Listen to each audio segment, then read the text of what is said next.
Iray amin'ireo antoko politika mikambana ao anatin'ny RMTF moa ny antoko tambatra izay tarihin'Andriamatora Kotriniaina Pety. Izy izay milaza fa maro ny vanja milevina eto amin'ny firenena tokony ilana vahaolana aingana.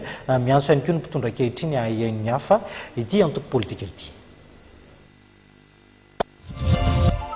Rafitinina zany dia feno lefina misitsika pasina ny fiarahamonisika. Zany hoe io raha jirama io tena mazava tsara mihitsy fa mandeha be amin'io tsika gasy fa fantitra io tsy azo eritreretina hatafavoaka n'io jirama io tsika afa-tsy ny hoe ampiakaro foana ny fakturany vidiny sy ny rano nefa iarahantsika mahalala tsika rehetra miaina zany manahoana moa ny fahefa-vidiny malagasy.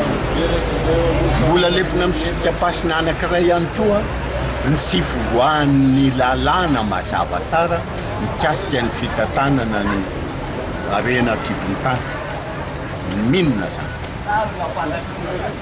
Sehitra maro zany ahitatsika famaliana lasa tsy matoky ny fitondram-panjakana sonya ny mpitrandraka madinika. Mbola lefina misitrika pasina ihany koa